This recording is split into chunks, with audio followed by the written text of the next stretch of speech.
corner there. Let's go right here. Right? You say hello to everybody? I want to get him walking down the Yeah. Yeah, I'll pen one. Wait, yeah?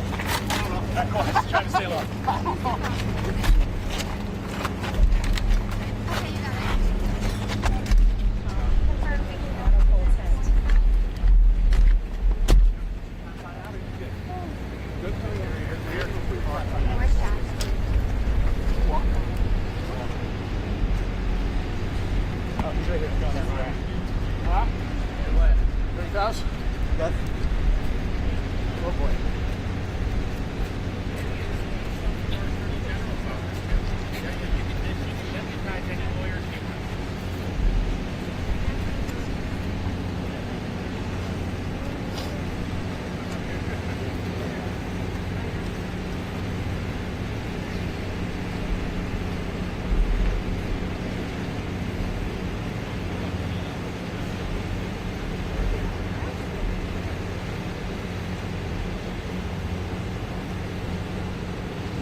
Our next stop, right this way. Okay. Thank you, guys. Keep going. Come on, guys. Run the rest.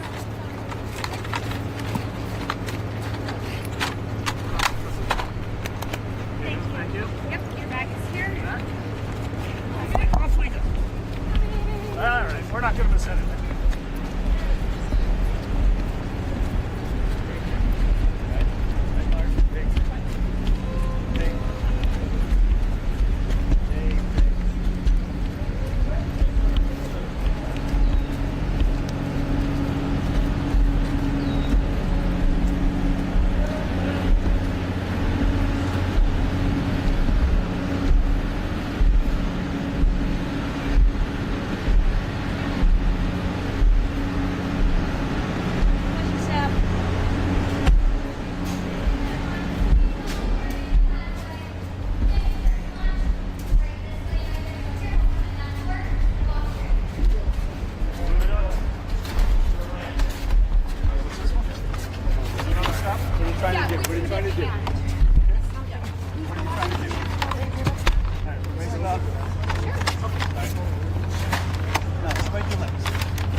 Sense. Not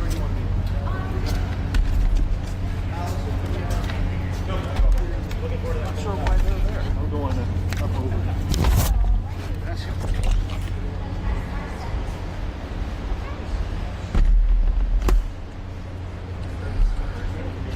Yeah. Hey, can you guys?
inside of this facility?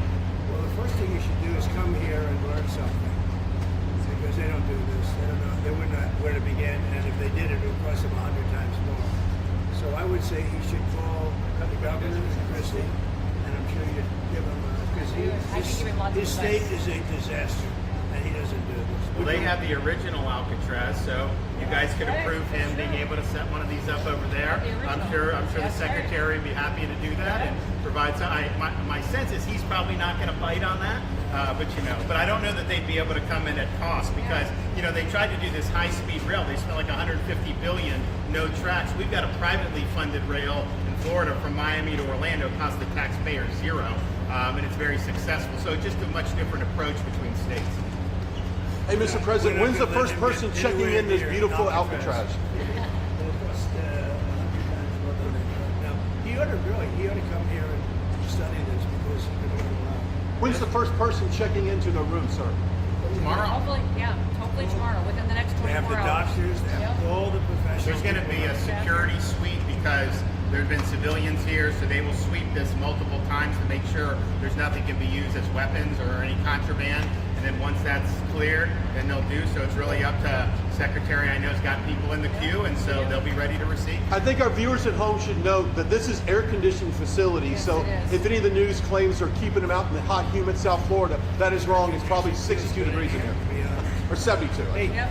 Biden wanted me in here. Okay, he wanted me. It didn't work out that way, but he wanted me in here. Mr. President, what's your expectation what this will do for the speed and force of deportations? Well, a lot of things, and they're both telling me that these people come in here, they want to go home, and they want to go home, so we immediately send them home.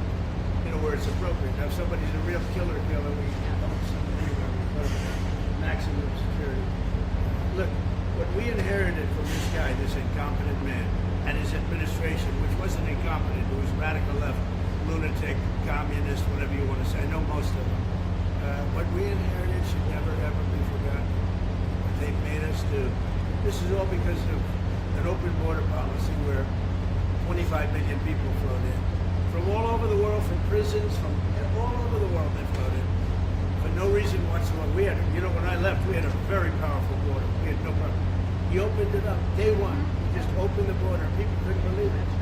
They were standing there. What are they doing? They said, go in. That's it. If you look at the first day tapes, they opened it up and they said, go in. And that's where all of this began. But this is an amazing thing that they've done here. But listen, people don't have to come here. If they self-deport and go home, they can come back legally. We will let them come back legally. And there is a lot of self-deportation. But if you wait and we bring you to this facility, you don't ever get to come back to America. You don't get the chance to come back and be an American again and work here. So. They weren't with us when the President and the Secretary Kevin and I, we went through the intake. So right when you do the intake, they have the information about voluntary departure. They have the ability. Obviously, you guys are funding that because it's a lot cheaper to do it that way. So even if they get brought to the front doorstep here, they still have an opportunity to just go back voluntarily, and then this way they're How not, fast does that take from the minute that, let's say We they can get in put here, them they're on like, hey, I want to stay here, I want to go back to... We can put them on a plane that day and take them home. We'll buy their plane ticket, go home, and then they get the chance to come back legally. If they wait and say If we're they not do going to do that, that, they can come back legally after a period. Mr. President, you've talked recently about the idea of finding some way to get farm workforce and service sector workforce, and I think you've discussed somehow a program of people leaving on a sponsorship and coming right back. Can you give us a little more detail about that and why, in the view of some hardliners, it's not We're going to take amnesty? care of our farmers and hotel workers and various other people. We're working on it right now, and Ron's going to be involved, and you're involved already. So we have a lot of cases where ICE will go into a farm, and these are guys working there for 10, 15 years, no problem. The farmers know. We're going to let's go farmer responsibility or owner responsibility, but they're going to be largely responsible for these people. And they know these people. They've worked on the farms for 15 years, and all of a sudden, so I have a great, Ron does, Christy does, we have a great feeling for the farmer and for others in the same position. And we're going to give them responsibility for people. And we're going to have a system of signing them up so they don't have to go. They can be here legally. They can pay taxes and everything. They're not getting citizenship, but they get other things. And the farmers need them to do the work. Without those people, you're not going to be able to run your farm. Mr. President, you and the governor tangled pretty hard in the 2024 election. I Yet you didn't stand notice. here now. I didn't notice. Yeah, you stand here now as partners on this effort. How would you describe your relationship, and what future does Governor would say it's DeSantis a have? 10. Excuse me? I think it's a 10. Maybe 9-9, because there might be a couple of little wounds. So maybe it's 9. I think we have a 10. Do you think his wife should run for governor? We get along good.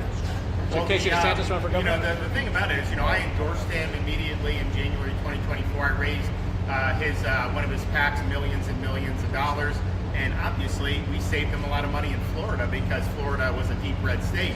He didn't even have to do a rally in Florida, whereas 2016 and 20, this was like ground zero, and so we've been really happy to do that, and then we've worked very well on this and other issues with Florida. You can call him at any time, and he wants to be helpful for governors. I mean, I can tell you that. We did Hurricane Helene last year. You didn't hear from the president at the time then, but with President Trump, we know immediately. You just make the phone call. Can we ask a Gaza follow-up question? I'm sorry, like another thing you inherited. How firm are you going to be with Netanyahu about ending the war in Gaza? Very full. But he wants it to. He's coming here next week. He wants to end it too. We had a tremendous success with Iran. They weren't happy. Somebody said, "When are you going to sign?" I said, "Sign? They are so bombed out." Did you see the report issued this morning? The place was decimated. It'll be years before anybody even gets down there. So that's not a priority. But we'll have a report, and we'll have whatever we want. We'll get from whatever we want from Iran. And I think, and I hope they will have a good. They have massive sanctions right now, biting sanctions. It's going to be very hard for them to do anything with those sanctions. And I look forward to maybe there'll be a time when we get along with them and they can rebuild their country. But is there a point where you tell Netanyahu, like, you've got to end this now, you got to strike a deal? Well, he wants to. I can tell you he wants to. And I think we'll have it. I think we'll have a deal next week. Thank you. That's what I think. Mr. President, do you intend to announce your pick for successor to Jay Powell earlier than say, or as early as say the summer or the fall? Will I do something about who it's going to be? Yes. I don't know. Hey, she'd be a good candidate. I do. She'd be a good candidate. Anybody would be better than Jay Powell. No, he's causing us a fortune because he keeps the rate way up. I think it's stumped derangement syndrome personally, but we have a very strong country. We're the strongest country. Look, our country right now is at a level that we haven't seen for 40, 50 years. What we're doing now is nobody's seen anything like it. I told you, I was in the Middle East. The King of Saudi Arabia said to me very strongly, he said, "You know what? A year ago you had a dead country. Now you have the hottest country in the world." We do. We have the hottest country in the world. Thank you very much. I was going to say Syria. We'll be seeing it over the next couple of days. Also, those type of industries. Gilmore, Brego, Garcia, the first Canadian.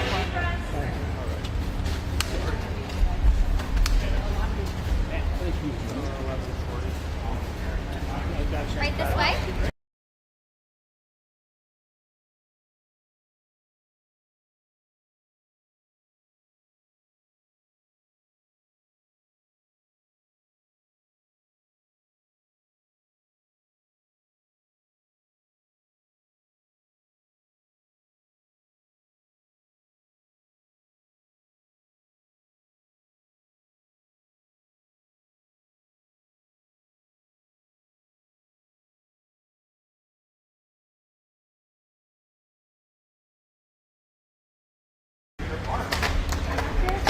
Yeah, I got the bag.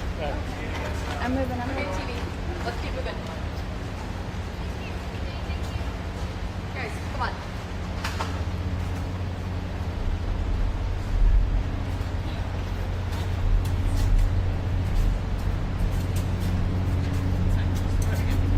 A shot and a half. I'll take a shot and a half.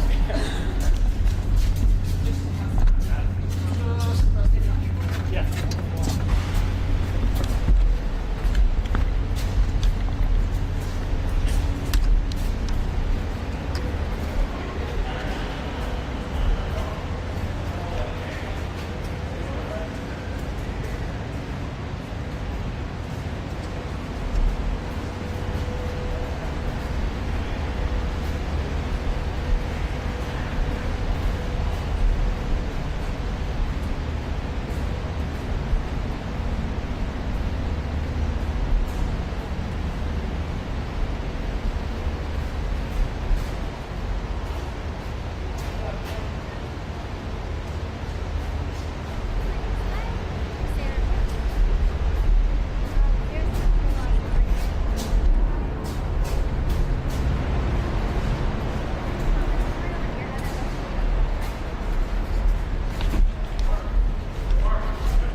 got some Tables right here. tables there.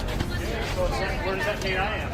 I'm not I don't know. It doesn't stretch very far. Where's the cuts? It's gonna be right here, and I have it too. Is that going to make it over there? Then easy. Not a single thing, still to the buffer. Just for us to worry about that later. Yes, not a single last for you in the buffer. Yeah.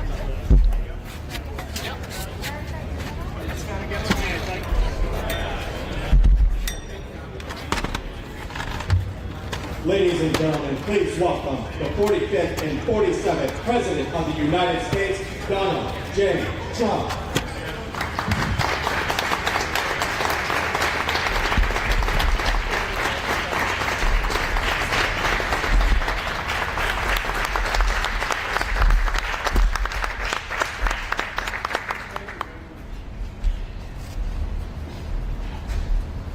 They've done a fantastic job. Well, I'd like to just thank everybody for the incredible job they've done. I love the state. As you know, Ron and I have had a really great relationship for a long time. We had a little off period for a couple of days, but it didn't last long. It didn't last long, and a lot of respect for each other. And it's a great honor to be deep in Florida, the Florida Everglades, to open America's newest migrant detention center. It's incredibly built, and you're seeing that yourself. That's why I said, let the press join us on our walk so they can see what's happening. It's known as Alligator Alcatraz, which is very appropriate because I looked outside and it's not a place I want to go hiking anytime soon. But very soon this facility will house some of the most menacing migrants, some of the most vicious people on the planet.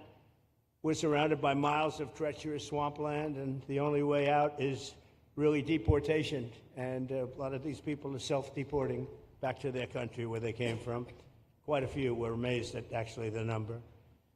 We took the FEMA money that Joe Biden allocated to pay for the free luxury hotel rooms, where he's paying hundreds of millions of dollars in New York City, and we used it to build this project, and Ron, was just a little fraction of that money. The money they spent on that project, I happen to know the real estate developer. He's a very, he never really made that much, but he became very wealthy. With luxury, he didn't do well. With people that are not exactly luxury, he's made a fortune. I want to thank Florida Governor Ron DeSantis and Secretary of Homeland Security Kristi Noem, and Florida Attorney General James Uthmeier. Where is James? Where is he? You do a very good job. I hear good things. I hear good things about you from Ron too. No, you really do. He's even a good-looking guy. That guy's got a future, huh? Good job, James. I hear you did really, really fantastic. Worked hard. You're like in the construction business for a few days, right? Huh? Congratulations. For all the hard work and to make this facility possible. It's amazing. Thanks as well to Florida Agricultural Commissioner Wilton Simpson. Where is Wilton? Where are you, Will? Hi, Wilton. Been a long time. Thank you. Congressman Byron Donalds. Where's Byron? Hi, Byron. How are you? Good. Florida Speaker of the House, Daniel Perez. Daniel? Daniel? Thank you, Daniel. Why, you didn't want to sit up here with us, Daniel? Executive Director of the Florida Division of Emergency Management, Kevin Guthrie. Hi, Kevin. Good job. Acting Director of ICE, Todd Lyons. Todd, great job. And Senator Joe Gruters. He is a great guy. Where is Joe? We love Joe. Thank you very much. Thank you. Thank you, Joe. Joe is great. With the help of those incredible Border Patrol agents, we now have the lowest level of daily border crossings ever recorded. As you know, last month, the month of May, just got released 2 days ago, the number of illegal aliens into the United States was zero. Zero. Even I find that hard to believe. That somebody must have gotten in, I think. I don't know, but they say zero. And the people that count them are radical left Democrats. So when a radical left Democrat tells me it's zero, I believe him. But there's still much work to do. In the 4 years before I took office, Joe Biden allowed 21 million people, that's a minimum, I think it was much higher than that, illegal aliens to invade our country. He invaded our country just like a military would invade. It's tougher because they don't wear uniforms. You don't know who they are. More than the populations of New York City, Los Angeles, Chicago, Houston, Phoenix, and Philadelphia combined.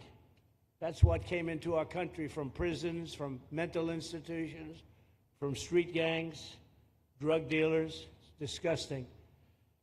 This enormous country-destroying invasion has swamped communities nationwide with massive crime, crippling costs, and burdens far beyond what any nation could withstand. No nation could withstand what we did, and we're in the process of doing it, but we have some great people doing it now, and you see them up here with me. But it's, I'd call it like an unforced era. It's sort of like men and women sports. It's sort of like transgender for everybody. How could they have done this to our country? And we're never going to forget it. Last year, 15% of all the hotel rooms in New York City were used to house illegal aliens at costs that they never got for luxury. They never got this much for luxury people coming in from the wealthiest places on earth. They made more money with the illegal immigrants, with many rooms costing more than $300 a night, 6 times the rent of a typical American family. In Denver, Colorado, the city was forced to cut $10 million from its police and fire department budget as part of a $90 million plan to house illegal aliens. And it's a population that's growing and growing and destroying Denver and growing. And again, it's destroying Denver. And it's destroying many other cities, too. Likewise, one of the city's largest hospital system is drowning in unpaid medical bills, unpaid in the billions, after their emergency rooms were flooded with tens of thousands of illegals, leading to the closure of critical services. And these are really critical services. They can't even keep them open for American patients. The American patients were treated worse than any illegal immigrant. In Los Angeles, 1 in every 4 students in the public school system is from a household headed by an illegal, and most of them don't speak English, so they're in a school system, and they don't have interpreters, they don't have anything, they don't speak English. What a mess, what a mess. Unforced error, all these people allowed to come in. The United States is now spending $78 billion a year on translation. Okay, think of that, $78 billion a year on translation, and smaller numbers on special education programs for non-English speakers in our public schools. So $78 billion, I think that's not a mistake. I would say $1 million maybe, hundreds of thousands of dollars, $78 billion, Joe, on translators and non-English speaking work. Federal government, the Justice Department, it's more than twice the cost of maintaining the United States Justice Department, what we're spending on translation and other things to help. In total, the average illegal alien costs American taxpayers an estimated $70,000. That's each, $70,000. I think that number is even low. If you care about balancing the budget, the single most impactful step we can take is to fully reverse the Biden migration invasion. One of the worst invasions we've ever had. We've never had an invasion like this. We've had invasions, but we've taken care of them. We've never had an invasion like this, and it's with us. And we have some very bad people out there looking to do big harm. That's why the One Big Beautiful Bill includes funding for 3,000 new Border Patrol officers and 10,000 new ICE agents. And I've gotten to know the Border Patrol and ICE very well. Unlike Kamala, she was the border czar, but she never saw the border. She never made one phone call. She was some border czar. She would have been some president. Probably would have been slightly better than Biden, though. I had to run against both of them, you know? The one guy, it's like a fighter. You knock out the one guy who's doing badly, then they put somebody else in, but fortunately she was a stiff also. Otherwise, I would have been very angry. I would have been extremely angry. The heroes of ICE will also help round up and remove members of the savage drug cartels which are coming back into our country. And we got them out. Now some of them came back in. We just got them out again, and that's going to be a vicious cycle. But these are foreign gangs. They're horrendous people, killers, that have infiltrated our territory, including 8 which we have designated as foreign terrorist organizations, which gives us a lot more power for speed and getting them out much easier. And we had a great court victory, as you know, on Friday that allows us to do what we have to do from the Supreme Court of the United States. In 5 months, my administration has already arrested over 2,700 members of the murderous Venezuelan gang known as Tren de Aragua, including a pack of these sadistic animals arrested last month with over 280 guns, and these are guns of the latest caliber. These are guns that were made over the last period of less than a year, getting brand new guns, the latest and the greatest.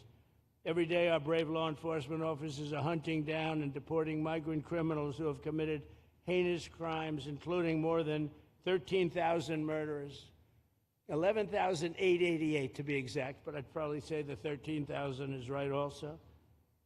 Think of it, 11,888, and more than half of them, they committed more than one murder.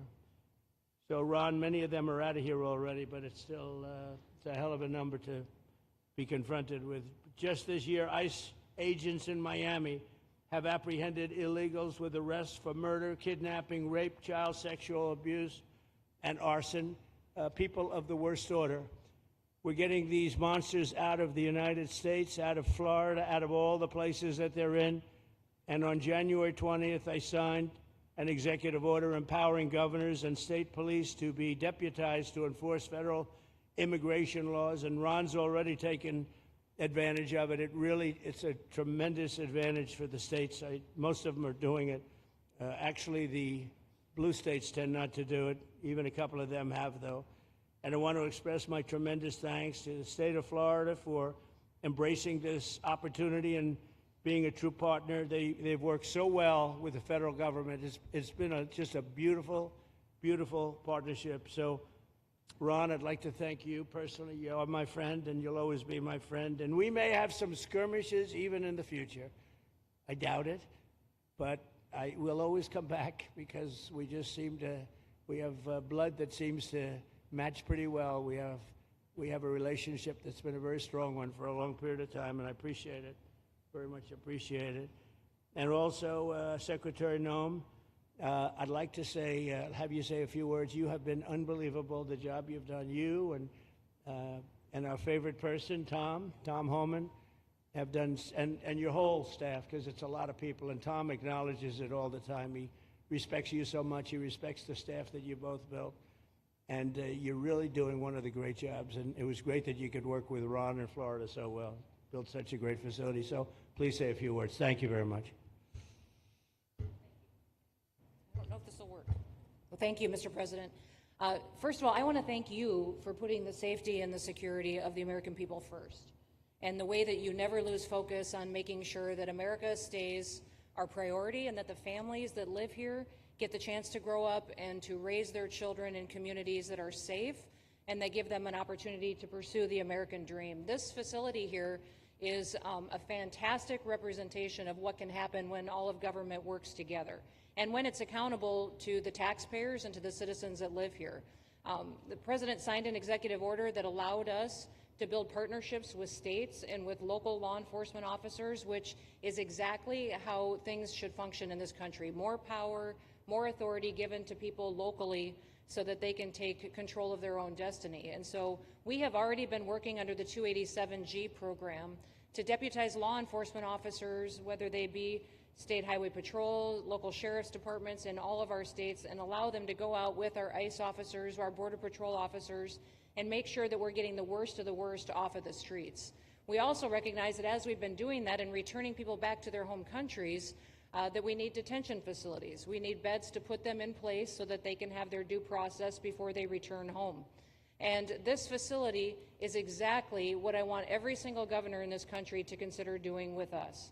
What happened to start this conversation was that a young man named Jimmy Percival in my office, my general counsel, who came from Florida and used to work here, called up the Attorney General and the governor and said, hey, what do you think about partnering with us on a detention facility that we could put in place that would allow us to bring individuals there? There's an airstrip close by. You guys volunteered the assets that you have and the connections that you have and worked with Kevin extensively so that we could come here, have their due process given, and return them home to their countries. And in 8 days, this facility has been stood up. And I want everybody to recognize that detention facilities that ICE adheres to is a higher standard than is required at state levels, at local Department of Corrections facilities, sheriff's offices. This is a state-of-the-art facility, air-conditioned, isolated though for security purposes, which is very helpful. And I appreciate so many people being willing to work together to make a project like this happen. Right here on this location, we'll have about 3,000 beds. Other location will have another 2,000 beds that will allow us to bring individuals across the country that we are bringing in and incarcerating for violating our laws, and immediately get them out of the country as soon as we possibly can. It's exactly what we need to be perpetuating in other states. And what I would say is, I want all of you to notice these flyers that we've got, is that everybody who sees these flyers or anybody who sees these news clips should know you can still go home on your own. You can self-deport. If you go on the CBP Home app and go home now, you will get the chance to come back to the United States legally. You will get the chance to come back and do it the right way. If you don't, you may end up here. And you may end up here and being processed, deported out of this country, and never get the chance to come back. That is the consequences of breaking the law in the United States of America. Listen, our job is to uphold the law. This is a country of laws. We have a border now, and because we have a president that cares and recognizes that we need to be a nation of borders and a nation that upholds the law. If you break the law, there's consequences. We will deport you, and you will never get to be a United States citizen. You'll never even get to come back here and work and to pursue the American dream. But if you decide you want to go home now, go home, and we'll help facilitate it. We'll buy your plane ticket. We'll get you there. In fact, I just got back from Panama, Costa Rica, Guatemala, Honduras. Those countries are excited to get their citizens home. They're setting up programs to loan them money to buy houses when they get there, help them with food assistance, get their children educated, scholarships.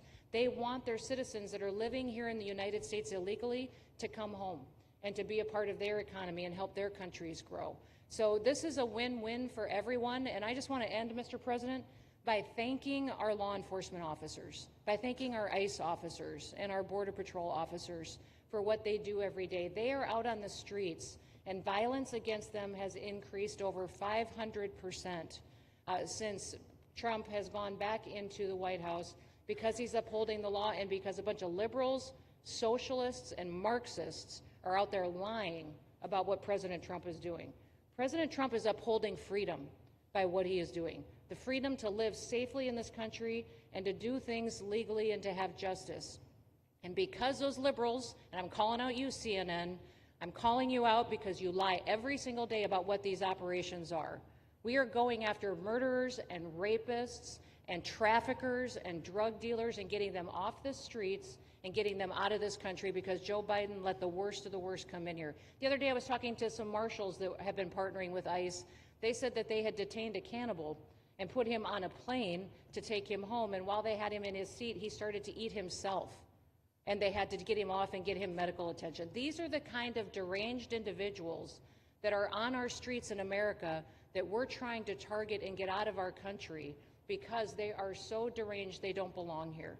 And they shouldn't be walking the streets with our children, and they shouldn't be living in the communities with our families who just want to grow up, go to job, raise their children to grow up and get a job and to live the American dream. So thank you to all of our law enforcement officers, those in our military that have been helping, our National Guard. Thank you to Governor DeSantis for stepping up and being an example to other governors. I hope my phone rings off the hook from governors calling and saying, how can we do what Florida just did? How can we do exactly what they did? Because we need this big, beautiful bill. We absolutely have to have this big, beautiful bill that has the funding so that we can continue this operation and we can get those bad criminals off of our streets and have the officers to do it so that when they go out on an operation, somebody's got their back. Somebody's got their back, they can do it safely, and they can go home to their families at night too. So this bill needs to pass through Congress so we have the resources at the Department of Homeland Security to make sure that our homeland truly is secure. And Mr. President, thank you for Stephen Miller.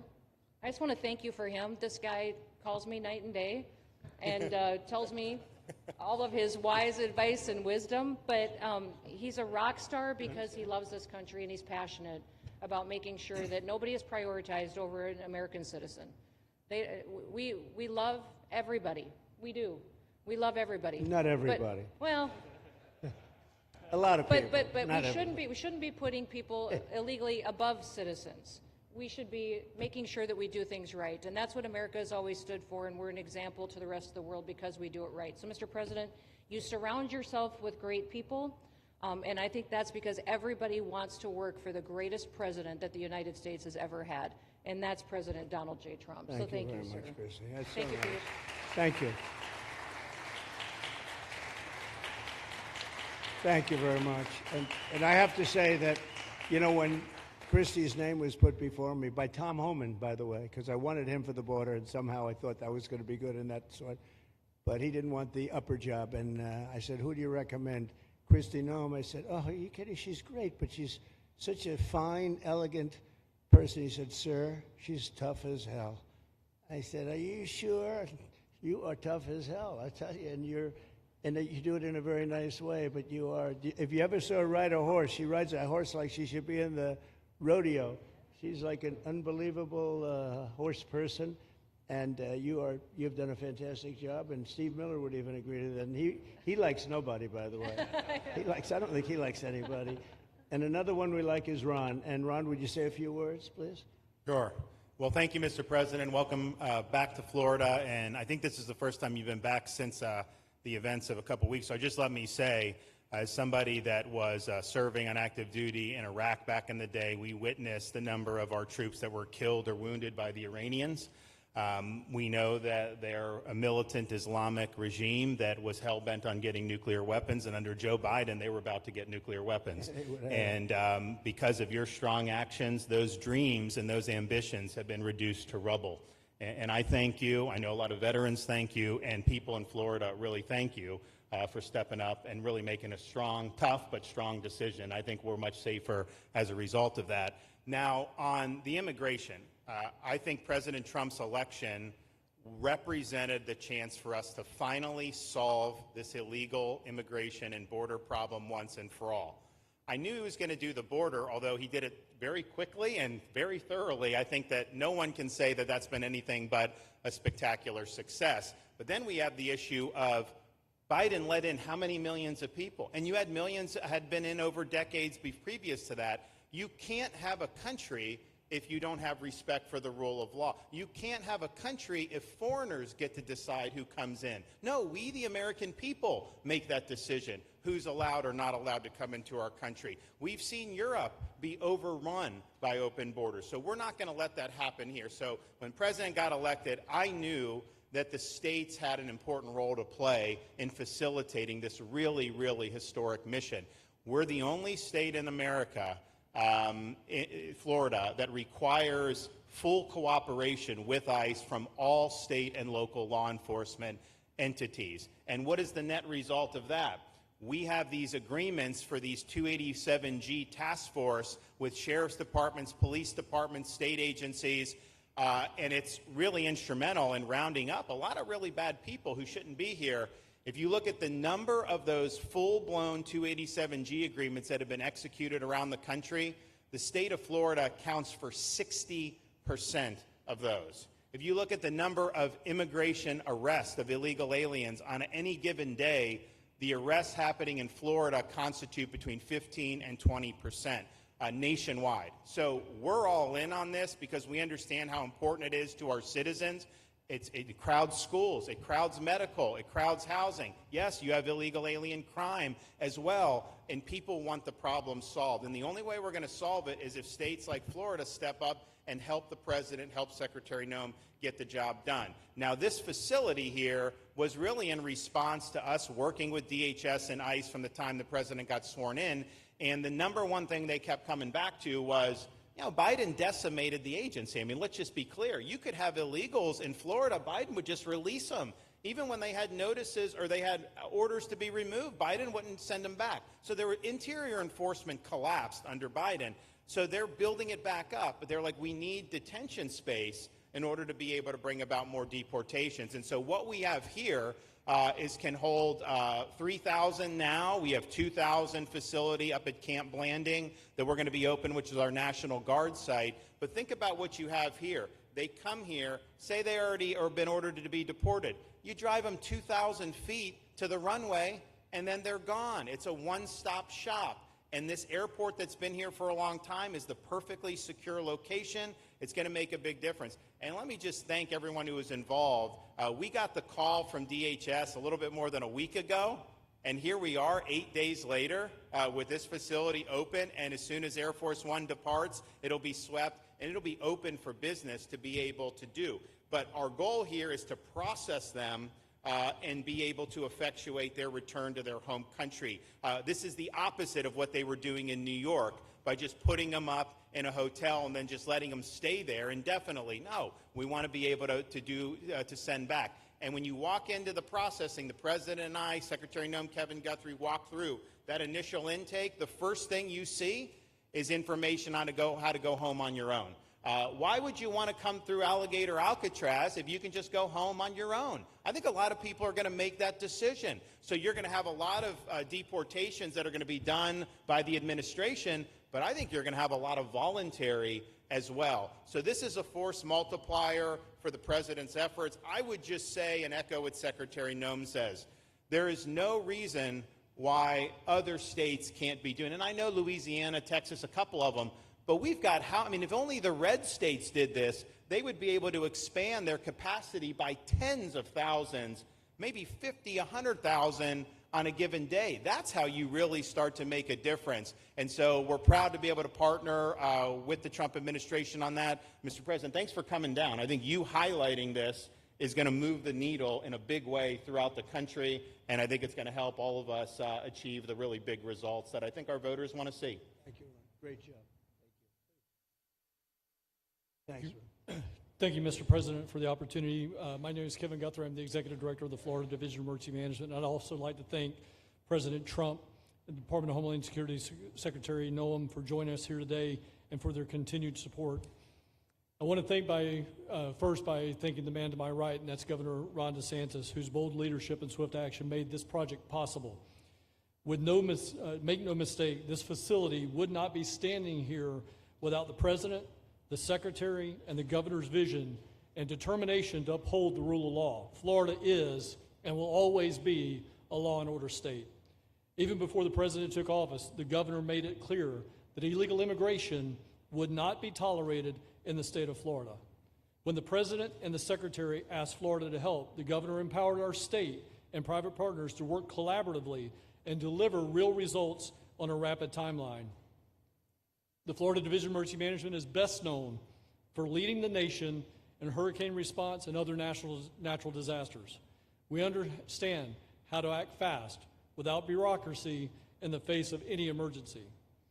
Our teams built roads in 8 hours, bridges in 3 days, base camps in 72 hours, and full causeways in 2 weeks. Getting things done quickly, efficiently, and correctly is at the core of our mission. We simply just want to be the best at what we do in the nation. When the Governor called me, and we answered, and we were proud to bring our logistical expertise to the table. We know how to set up base camps for guardsmen, first responders, linemen, volunteers, and other aid sources, and distribute that in a matter of days before a storm. We're able to translate this knowledge to what we did here at Alligator Alcatraz. Florida has put the best teams together who check their individual logos and egos at the door to get this done. Not just for you, Governor, but Mr. President, for you as well. There are over 13 different vendors that came together to get this solved in 8 days. Truly a whole of private sector partnership to get that done. Behind you on these boards, in only 8 days, we have built a fully compliant detention facility with a detainee capacity of up to 3,000 people, with room for additional capacity if you asked us to do so. The detention facility includes over 158,000 square feet of housing and is a fully aluminum frame structure rated for winds of 110 miles an hour or a high-end Category 2 for those people that don't think that we're taking that into consideration. This is Florida, by the way. Power supply is fully redundant with backup generators in place. We've put a staff village here on site with a capacity of 1,000. Our services are hot meal 3 times a day, 24/7 medical facility, pharmacy, air conditioning, access to indoor and outdoor rec yards, legal and clergy support services, laundry. Our security element is over 200 security cameras throughout the facility, more than 28,000 feet of barbed wire, 400 plus security personnel to include 200 men and women, soldiers and airmen underneath Major General John Haas's command as the Adjutant General of Florida. And it's all surrounded, as you pointed out, Mr. President, by 10 miles of beautiful Florida Everglades. Contingencies, as with all state correctional facilities, we have a hurricane plan. We will not wait for a Cat 2. We will follow our normal evacuation procedures as we do for any other facility statewide in our great state of Florida. We have on-site fire and EMS resources so that we do not we don't burden the locals with any type of response. All in all, sir, this has been a perfect state logistics exercise for this hurricane season. Everything we did here in the last 8 days, God forbid, if we have a hurricane, we're going to do it again. This was a dress rehearsal for us, and we are ready, willing, and able to support you, sir, the governor, secretary, and everything that you need us to do. Just a week ago, it was a taxiway and a runway, and now is a fully functioning facility. We are happy to support you, Mr. President, Governor, Secretary. Fantastic, Joe. Thank you.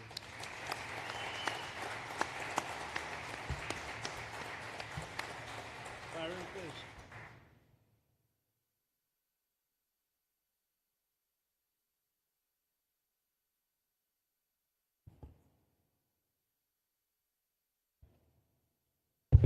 There we go. First of all, Mr. President, we all have to thank you for your leadership and for the mandate that the American people gave you to finally secure our borders and to deport criminal illegal aliens and longstanding illegal aliens out of the United States. That is a mandate given to you by the American people. I know Secretary Noem, Stephen Miller, Governor DeSantis, myself, on behalf of the other members of Congress in the Senate, and of course here in Florida, we are behind you 100% in that mission. To the governor, I really appreciate you and commend you for your leadership on this, taking swift, decisive action to building this facility.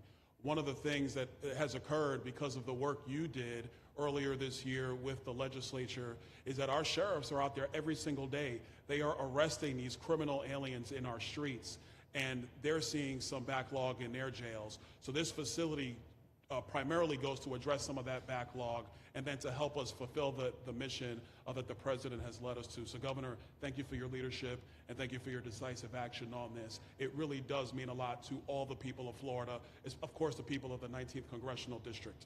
Secretary Noem, I mean, what can I say? The president's right, you're double tough. So we appreciate all your leadership. You and Tom Homan have been doing a great job. And I'm actually going back to D.C. after this because we have to vote on one big, beautiful bill in the House. We have to get that to the president's desk so we can get you the resources that you need to fulfill the mission that the American people have asked us to do. I totally agree with what Mr. Guthrie has said. This is a logistical marvel when something like this occurs. We've seen Florida Department of Emergency Management answer the bell time and time again. The governor has said we need to accomplish this, and DEM gets that job done. And we had a side conversation about, I know there were some concerns. People were like, well, what happens if a hurricane comes? What happens if this happens? And I looked at Kevin Guthrie and I said, you already have a plan, don't you? And he goes, of course we have a plan. You know that we do. This is what Florida does, Mr. President, and so I want to commend you for your leadership and your vision on this. Governor, thank you for all that you've done with your vision and determination. Secretary Noem, we're going to get the bill done so you get the resources you need. See you, sir. Thank you very much. Oh, thank you. Wow. Thank you. You know, I'm waiting, listening to these wonderful words, and they are music to my ears, but I was also wondering how we're doing, because I know this is prime time. It shows that I care about you because I'm here and I probably should be there, but we do care. Thank you very much. James, please. We're all happy now, James. Yeah. Well, I can speak on behalf of all of our sheriffs, state law enforcement, our police chiefs. We are going to continue to make arrests, our pedals to the metal, as many as we can. We want to fill this place up. The governor and Kevin have shown they can build bridges in 3 days, so why not some detention facilities? Hopefully there's more to come. And you really kind of were the inspiration for this. We like the idea of reopening the original Alcatraz. I don't know if that can happen or not, but we thought, hey, we've got our own natural Alcatraz in the middle of the Everglades. Great runway, great perimeter. So let's make it happen. In Florida, we walk the walk, and we will deliver for all of you. Thank you. Well, I heard you were responsible for the locational pick, and you cannot have picked a better location. I said, whoever the hell made this choice, I know you take it a little heat from some environmental groups, but I take it all the time, and that's an honor. But I heard you were very responsible for that choice, and that was a big choice. Thank you very much. Great job, James. Thank you. You want to finish over here, and then we'll go over here, and we'll go back and celebrate the big, beautiful bill that you just got passed. You sure that's right, Brian? Yeah, all right. Wow, good. He's doing a good job. Right. Wow. Mr. President, first of all, I just want to say how grateful we are that you're back here in your home state of Florida. You've been doing an amazing job, not only at our border, but around the world, keeping this country safe and Americans. We are grateful for your leadership. God had a plan for us, and it was Donald Trump. So thank you for that. As a member of the Immigration Board and as the Commissioner of Agriculture of this state, I've been happy to help lead with the governor and the rest of the cabinet on this issue. We're very proud Secretary Noem's here today and others to represent not only the United States in our efforts to make this commitment to keep our citizens safe, but we're going to continue in Florida to remove the barriers to have your vision come true of a safe United States. We're going to get these illegal criminals out of this state, and we really appreciate you and your leadership in this effort. So thank you for being here today. Thank you very much. You're doing a great job, too. Thank you. Thank you, Mr. President. Joe Gruters, State Senator. I'm a member of your Homeland Security Advisory Council, your Vice Chairman. Thank you for that appointment. And thank you for coming back to Florida and everything that you do. Every single day you are delivering on the promises that you promised to us at all of the events you've done throughout the years, but specifically this last campaign. You deserve all the credit for everything, and you are surrounding yourself with incredible people like Secretary Noem, Stephen Miller. And just like your big, beautiful bill here in Florida, there was a lot of commotion about our immigration bill. And we had 3 B's in that: beds, badges, and bad guys. And this goes right along with our beds and the resources. And I give the governor, Ron DeSantis, a lot of credit for stepping up and making sure that we all work together, because at the end of the day, even if sometimes there are skirmishes, as a result of the back and forth, we ended up with a better bill, and we all win. And what we're doing here in Florida hopefully will happen all across the country. Your leadership is amazing. Keep up the great work, and just know that Florida loves President Donald J. Trump. Thank you very much, Joe. Appreciate it for a long time. Appreciate it. By the way, Okeechobee is something that we did together also, and that was a lot of money spent.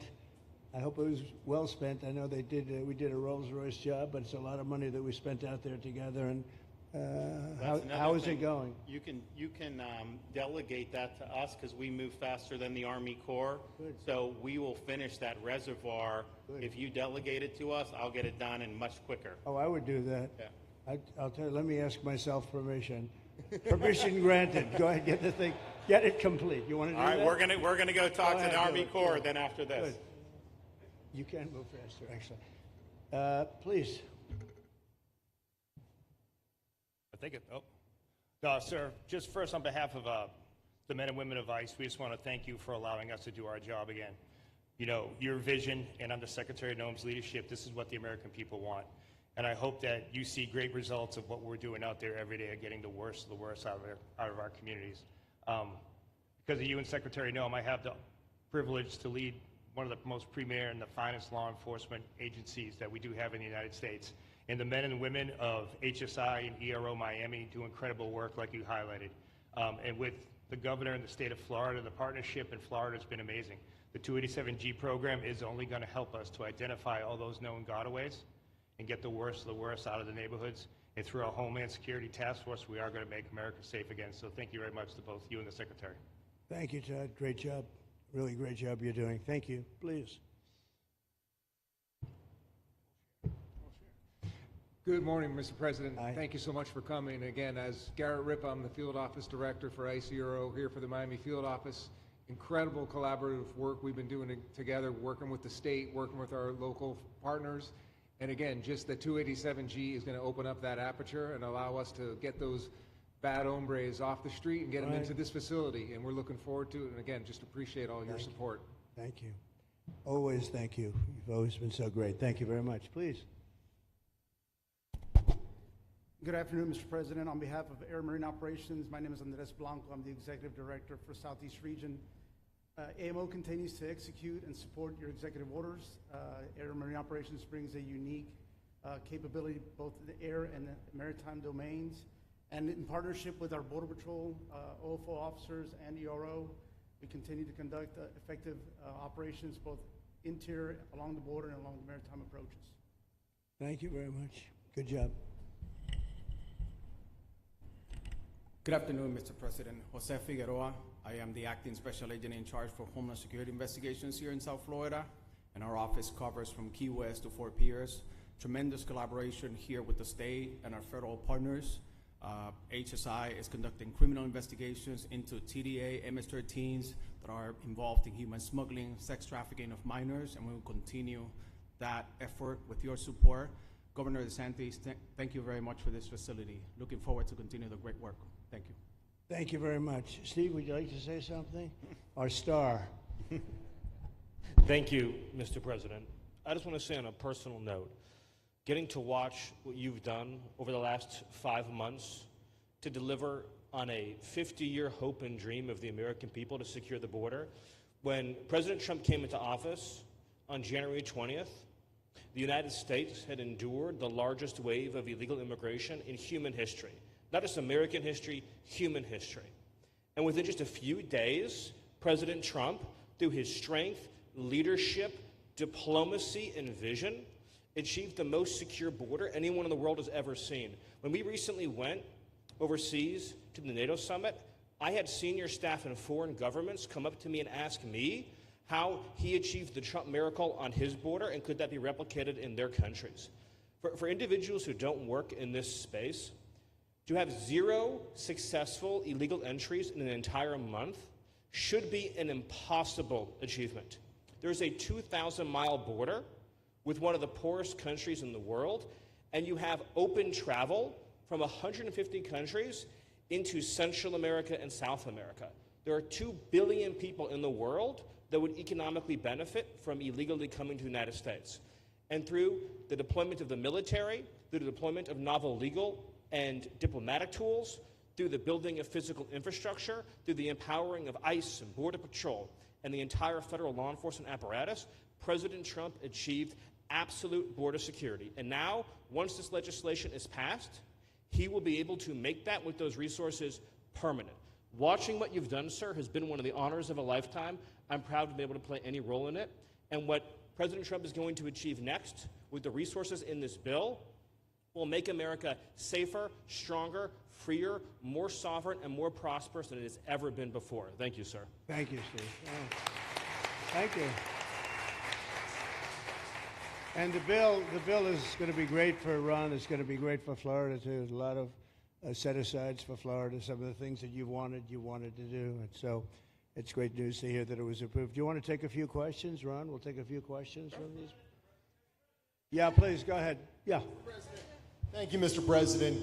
Given the likelihood of the One Big Beautiful Bill passing, and we look forward to the success of this facility here, how many more facilities like this do you feel that the country needs in order to enact your agenda of mass deportations? Well, I think we'd like to see them in many states, really, many states. This one, I know Ron's doing a second one, at least a second one, and probably a couple of more. And, you know, at some point, they might morph into a system where you're going to keep it for a long time. You know, it's not that far away from jails that take years to build, and money is spent and wasted. And, you know, like the railway that they have in California that costs like 40 times more than it was supposed to cost. The same things happens with prisons. You look at this in a short period of time, Ron, James, and some of the people that really worked on it along with our people, they did this in less than a week. And you look at it, it's incredible. The incredible thing is picking the site, because the site was one of the most natural sites. It might be as good as the real Alcatraz site. You know, it could be. Well, that's a spooky one too, isn't it? That's a tough site. But So I think it could last as long as they want to have it. I mean, you may morph this into, your prison system, frankly, which I know you always need, unfortunately. I'd like to say, a little controversial, but I couldn't care less. We have a lot of bad criminals that came into this country, and they came in stupidly. It was an unforced error. It was an incompetent president that allowed it to happen. It was an auto pen maybe that allowed it to happen, and it did happen. But we also have a lot of bad people that have been here for a long time, people that whack people over the head with a baseball bat from behind when they're not looking and kill them, people that knife you when you're walking down the street. They're not new to our country. They're old to our country. Many of them were born in our country. I think we ought to get them the hell out of here, too. You want to know the truth. So maybe that'll be the next job that we'll work on together. But I think getting them out, we forget about them. We had some bad accidents in New York, and they're not accidents. They were done very much in purpose. People being pushed into a subway just before it arrives, going 40 miles an hour, and they're 10 feet away from where the thing is to get pushed right into the face of the subway train, get whacked and killed. And these are sick people. I'd like to get them out of here, too. Yeah, please, go ahead. White shirt, glasses. Julio Rosas, Blaze Media, sir. A couple months ago, I ran into former DHS Secretary Mayorkas, and I asked him a couple questions about his disastrous handling of the border. He didn't like my questions. But the number one question that I heard from people in responding to my video was, why hasn't he been arrested yet? Obviously, you guys are cleaning up the mess that was made deliberately for the past 4 years, and so people want accountability. It's great to see that the border is secured, and it's great to see the state level cooperation. But I guess I would ask you, why hasn't he been held accountable, or anybody? Really Pardons were given out by to many people, and they shouldn't have been given out. Like the Unselect Committee of Political Thugs was given a pardon because they destroyed all of the information from 2 years of hearings, and they should be arrested, but they were given pardons. Was he given a pardon, Mayorkas? Was he not? I don't believe so. Well, I'd take a look at that one, because what he did is it's beyond incompetence. Something had to be done. Now, with that being said, he took orders from other people, and he was really doing the orders. And you could say he was very loyal to them, because it must have been very hard for him to stand up and sit up and talk about what he allowed to happen to this country and be serious about it. So he was given orders. If he wasn't given a pardon, I could see looking at that. In fact, why don't you take a look at it, Kristen? He was impeached, but yeah, it was just a fake impeachment. It was a fake impeachment. Why don't you take a look at it? I think he was so bad. They were all so bad. Look, it was the worst president in the history of our country. We've had some bad ones, but he was the worst president. But somebody told Mayorkas to do that, and he followed orders, but that doesn't necessarily hold him harmless. So take a look at it. Very good question, actually. Thank you. Yeah, please. Go ahead. Mr. President, you and the Secretary have both said that many people have self-deported since you came back into office. Yeah. How many is many, and has the rate gone up? How do you see the tempo of that moving forward going on?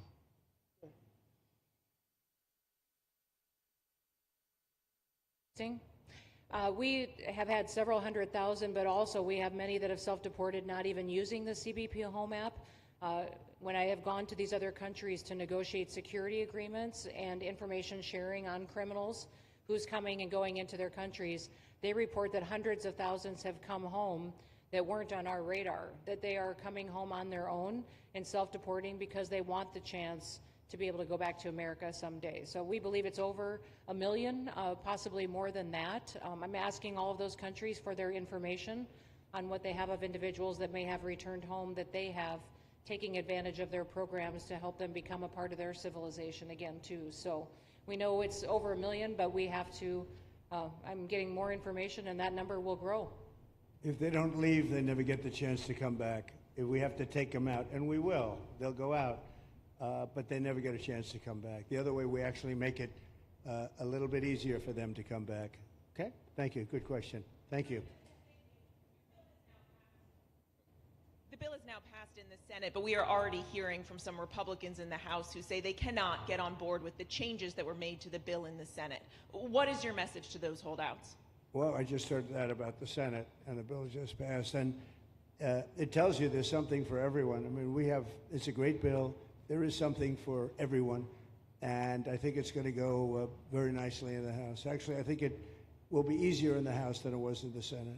And just to be clear, on the Medicaid cuts, you've promised not to cut Medicaid, said this is all just targeting waste, fraud, and abuse. Are you saying that the estimated 11.8 million people who could lose their health coverage, that is all waste, fraud, and abuse? No, I'm not saying that. I'm saying it's going to be a very much smaller number than that, and that number will be waste, fraud, and abuse. And if you look, they took a much more liberal stance on the Medicaid situation than they could have. They had a tough stance and a weak stance. They took not a very strong stance on that to start off, and it's waste, fraud, and abuse, and everybody wants that covered. What number is that? What analysis are you seeing? I'm not seeing a number, but I know it's much less than the number you gave, and we really were very, very cognizant of three things. Social Security, we're going to take care of it beautifully. Medicare and Medicaid, and we are going to save it, whereas the Democrats are going to, you won't have it. They will destroy Medicare and Medicaid, and they have to because their numbers don't work. So it's not going to happen. They're the ones that have destroyed Medicare. They have made it so bad already, they're going to make it a lot worse. But now we'll be in charge, so we're going to have no problem with Medicaid or Medicare or Social Security. Thank you. Yeah. Claire Gall with Wink News in Fort Myers. What is your direction to ICE when it comes to arresting farm workers here illegally, other workers in industries that are pretty critical to Florida's economy? Yeah. Well, we're very much cognizant of that, and as you know, I won the farmers by 92%, and I'm not going to be abandoning my farmers. We were strong on the borders, but we're also strong for the farmers and for others in the hotel industry, et cetera. You know, we have similar situations, and Christy and I, and we'll be working with Ron and a lot of the states. We're going to work something where the farmers can be responsible for some of the people that have, and they have people around for 10, 15 years that they know very well. We're going to put them responsible, and we're going to issue a form of a card or document, and the farmer's going to be responsible for these people. They're not going to have citizenship, but they'll be working, they'll be paying taxes. We need to get our farmers the people they need, otherwise our farmers aren't going to be able to do their land. You know, it was tried once before, many, many years ago, where there was a very strong guy, and he got everybody out, and every farm almost in the country, but every farm in California, every farm in Iowa, almost all the farms went bankrupt. They had nobody to work, and we don't want to have that situation. So we're going to work it. We're going to put our farmers and others in charge of the people that they have under them. They know the people, and I think it's going to work out really well. We're going to take care of our farmer, but we're going to get the criminals out. Okay? Yeah, go ahead, please. Thank you. Mr. President, how do you respond to critics who fear that a 3,000-bed detention center and the waste that could produce will pollute the surrounding federal protected land, including land that both administrations have invested billions of dollars in restoring? Well, I was one of those that invested billions of dollars and hundreds of millions of dollars right here in the Meadowlands, but in the Everglades, and the Meadowlands too in New York. If you look at what we did up there, speaking of the Meadowlands, a lot of places like this, but this is a very unique one. One thing I'll say about this land, we'll be gone 1,000,000 years and this land is still going to be here. It's not going to be much different. You'll have the water moccasins, you'll have the alligators. You may not have people, but you're going to have all those animals. They're going to be around, and you got plenty of them out here. I think it was a brilliant choice, and I think almost anybody in his or her right mind would say this was a brilliant choice. I give the governor a lot of credit for using this piece of land. And in addition to that, it's on top of something that was already developed. It's an airport. You know, you have the runways, you have so it's already been developed. So it's not like you're dropping dirt right into the thing. There was zero movement of that. That was done many years ago because the airport's very old, but it was an abandoned railroad, an abandoned airport. And frankly, it's like perfect. And you can do expansion on this site substantially without doing anything. So the people, I heard them complaining about the Everglades. There's no, I don't think you've done anything to the Everglades. I think you're just enhancing it. This was already here. How long has the airport been here? Decades. Many decades, yeah. And they have, Kevin, all these guys, you know, have a waste plan, like the wastewater gets trucked out, potable water gets, literally, they have, even our DOT has put things up in case there's any seepage, which we don't. So you are literally doing this on concrete that's already here. So I don't think those are valid and even good faith criticisms, because it's not going to impact the Everglades at all. president's been a champion, we've been a champion, really changed the game in Florida on it. I think it's just people don't want to see illegal immigrants deported, and that's their ideology, and they have a right to that. But illegal immigration's unpopular, so they know that they're going to have less effect trying to do it. So they're going to try, oh, well, no, it's just about the Everglades. But really, I think a lot of those people, they just don't want to see illegals deported. Because if you actually hear, everyone's here, you obviously know there's zero land that's being disturbed. Well, you know, when we talk about popularity, though, I will say I ran on the issue of illegals, and we have to get them out. And I won 82% on that issue. So I think that they may not like certain aspects of it, but ultimately they do not want them in their country. And if this is a part of a use, but I think from an environmental standpoint, it's incredible. In fact, when we landed that very big, heavy plane today, they came out and checked it fairly. I think they want the president to be able to land on a piece of concrete that's not going to go 6 feet underground. And they checked it. They came back and they said, this thing is really solid. So it's been there a long time. It's going to be here a long time, and it was a great choice of a site. Thank you. Yes, please. Brian, go ahead. Yes, sir. The people of Syria were recently seen on the streets waving American flags, chanting Trump, Trump, Trump. They're so appreciative of the economic sanctions that was lifted on that country, giving them a little bit of hope for prosperity. You want to comment on that? Well, they're great people, and the man that is leading them has a reputation. He's the head of some pretty tough organizations, and a lot of people criticized me for that. I said, well, what are we going to do, take him out of a day school, a country day school? It's going to be, by nature, I would think, Ron, they'll be pretty tough, and he is pretty tough, but I met him, spent a lot of time with him, good guy. I took off the sanctions because if I didn't do that, they wouldn't have had a chance. And Syria has a chance. The people are great. They work hard. They're very smart. It used to be a place of professionals, accountants and lawyers and doctors and high academic credentials in that part of the world. And I think it's going to work out great. I took off the sanctions, and they were very appreciative. They were shocked, but they were very appreciative. We're giving them a chance at survival. With the sanctions, it couldn't have worked. Thank you.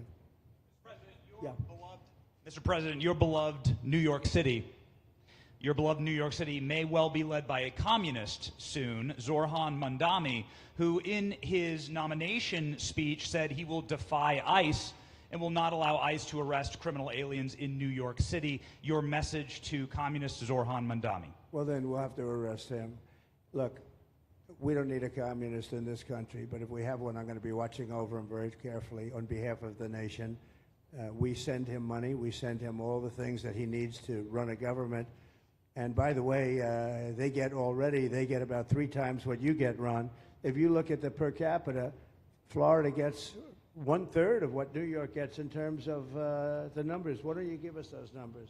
Yeah, well, because that's what we should send him. Yeah, well, like sometimes people say Florida gets more because they count Social Security recipients, but that's not money to the state. Those are seniors that live here. If they moved to North Carolina, you could count it there. So it has no interaction with the state government. They get more in the city and state governments than we get. Right, substantially. We're going to be watching that very carefully, and a lot of people are saying he's here illegally. We're going to look at everything, and ideally. He's going to turn out to be much less than a communist. But right now, he's a communist. That's not a socialist. I've always said, we will not have socialism in this country. In the speeches, I said, well, what? They skipped socialism. And you get a lot of them like that. And you see AOC, she's out there with her, bad IQ. She's out there ranting and raving about how wonderful he is. And look, so far he's winning. He still has a race to win, but so far he's winning, and he has an advantage as a Democrat in New York City. I was there a long time ago, and it was a long time since a Republican won the city, but you would think that a Republican would be able to win. Or you have a good independent running, Mayor Adams, who's a very good person. I helped him out a little bit. He had a problem, and he was unfairly hurt over this question. He made a statement to the effect that this is terrible. New York City can't have all these immigrants come in, and like he was indicted the following day. And I said, that was a phony indictment, and it was a phony indictment. That was a Biden indictment. I said, don't feel bad. I got indicted 5 times every time you opened your mouth. That was a bad group. That was a very dangerous group, I will tell you. These were not nice people. That was the only thing they could do. They had no policy. They had no skill. They had no anything. But they were very good at that. They were vicious, vicious, horrible people. Thank you very much. Yeah, please go ahead. Anna Giratelli with Washington Examiner. Governor DeSantis has proposed using National Guard, deputizing them as immigration judges to get through this massive backlog of people in the immigration court. Would you be open to that? Yes, he has my approval. Okay. That wasn't too hard to get, was it, right in front? He didn't even have to ask me, James. You didn't even need James to ask me. He has my approval, okay? Good. I also like what he's doing in Okeechobee. He has my approval for that, too. I don't know how we work that out, but we'll work it out. We'll follow up. Go ahead. Please. President Trump, Jake Stofan with Action News Jax from up in Jacksonville. There's some talk about a facility similar to this up in Camp Blanding. Has that been approved by DHS? If not, what's the timeline? When could we see ground break on that? Well, I'll ask Ron or James to talk about it. Do you want to mention it, James? The overarching plan, I think the secretary has said she supports the whole plan, so you guys are going to keep going. Yeah. So, Mr. President, just specifically, the response for proposals is out for that today. It closes, I can't even remember what day of the week it is, but it closes on Wednesday at 5 o'clock. Then we will do notice to proceed. So I would say right after our wonderful Independence Day, we will be starting construction there at that facility. You have another big runway there, too. That's great. Wow. Boy, I love these runways. It's very convenient, I must say. Having a runway is a nice thing. Today, you don't get runways approved. I will tell you, it's tough to get a runway. Although in the age of Trump, you get them approved fast. You know, we're approving massive electrical bins, what they call them bins, but big electrical facilities for all of the factories and the AI that's coming in. They're going to build their own electric. They're going to be really. They're going to be made into electrical providers. They're going to have a lot left over. They'll put it into the grid. I think, they're going to end up doing so much. They'll put it into the grid. Won't even cost anything from their standpoint. But so we have a lot of that happening. We get approvals fast. So, but I was just saying, runways are hard to get, but we'll get them now. But in the past, I would say over the past 30, 40 years, when you can get a runway, that was considered gold. Okay, please, go ahead. Go ahead. Sure.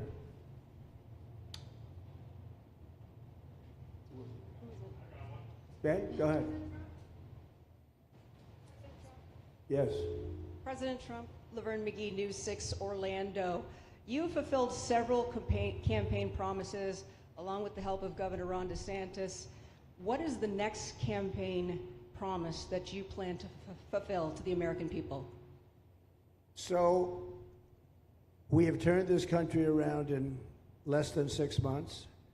And when I was away, and I was telling Ron, I was telling some others, I've said it a little publicly, I guess, but I met a lot of very important people. The King of Saudi Arabia, I was there 2 weeks ago, and Qatar, the leader of Qatar, who's great, and the leader of UAE, who's great. These are very substantial people, very smart people, and good people. And all three of them said essentially the same thing, along with many other people, because I just left NATO. We took it up to 5%. Nobody can believe that one run. That would be hard, but nobody believes that. What happened in NATO, over $1 trillion a year from like nothing. It was an honor. But every leader said that a year ago, this country was dead.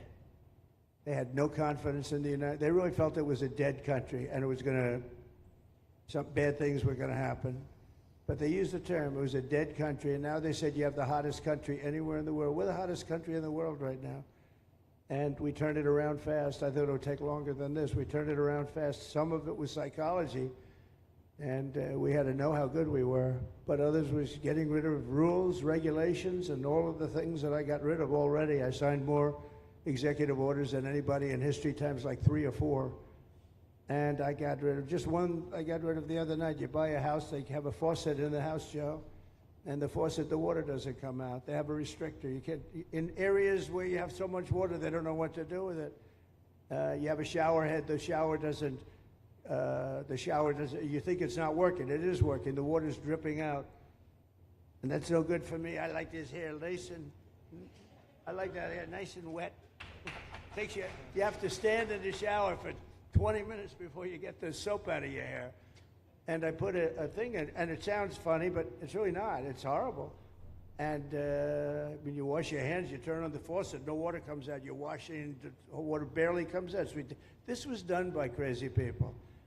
and I wrote it all off and got it approved in Congress so that they can't just change it, because I did it in my first term. Everyone was so happy. And then one of the first things that Biden did when he came back is he put the restriction on showers, toilets, and sinks. Put this and washing machines. The washing machine, they give you like a quarter of this bottle to do your clothing. And people needed 10 of these bottles. And the people came to me from Whirlpool. They said, we can't make a machine that's competitive. We can't make a machine anymore. It doesn't work. Why? They don't let us use water. Do you have any problems with water? No, we have so much we don't know what to do with it. You know, it comes down from heaven, right? And I approved all of that, the washing machines, the whole thing. The dishwashers, that was the other one. They give you like this much water right up to there to do your dishes. So people, you know what they do? They keep pressing the button. So they end up doing the dishes 10 times. They end up using more water than you would have used if you did it right in the first place. So all of that stuff has been written off. It sounds crazy. It's little things. The straw. I let you go back to a plastic straw. I was tired of having straws melt in my mouth, you know? It wasn't working. The paper wasn't working too well. So these are little things that I did. Then we have the big things. We have the biggest things, and that has to do with some of the subjects we're talking now. I think the things we're talking about now are the biggest, because if you don't have borders in this country, borders and good elections, and we're working on that next. There's some bills coming in that's going to make sure that you're a citizen, that people aren't counted in the voting when, you know, they were here and they're here as illegals and they're criminals in many cases, and they give them a count, and you end up with extra congressmen. We're going to work on that. We're going to straighten that out next. That's going to be easy compared to what we were doing.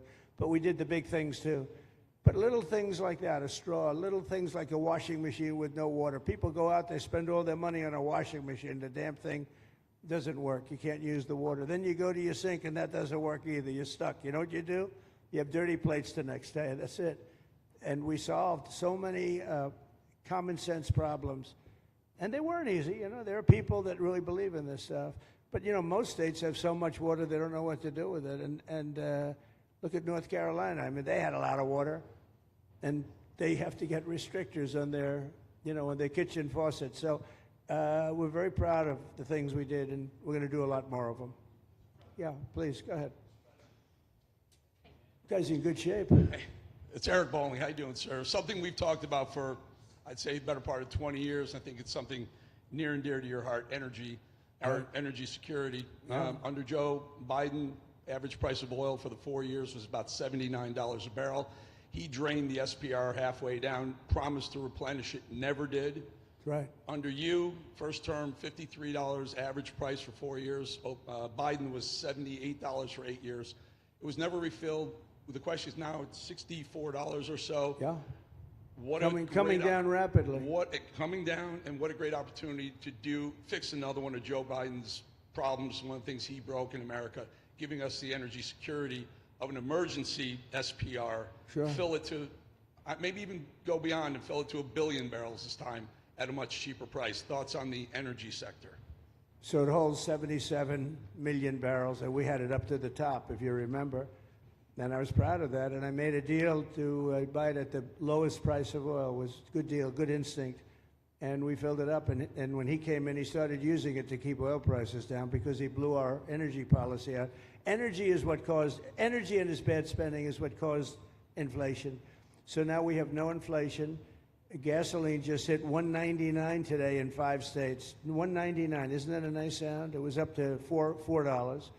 And going up to 5, 6, and 7. In California, it was $7.70. But we just hit in five states $1.99, $1.98. And it's coming down to that level, so that'll be a big thing. And one of the reasons the prices and costs are going down when you go to the supermarket, because I said I was going to get costs down. We're getting the cost down. Food is coming down. When I came out, my first week, if you remember, I had a lunatic reporter screaming at me saying, eggs are going through the roof. What are you going to do about eggs? I said, I just got here. I didn't know anything about eggs. I had to call you. I said, look, I just got here. Tell me the problem. Well, they're doubled in price, and they're going to be 5 or 6 times higher. They were right, actually. I said, let me work on it. And now we have eggs down to the same numbers it was when I first came in. You know, we lowered the cost of groceries. A simple word like that, groceries, it was like almost a strange word. I hadn't heard the word in so long, but what could be more beautiful than the word grocery? And we have the prices way down. We have the energy way down. Energy brought the groceries down, if you want to know the truth. And, you know, so we think we're going to get it lower, and we're going to fill up the it's called the Strategic National Reserves. I had it topped out, and this guy would use them every time before the election. He'd use them whenever they had an election. It was artificial.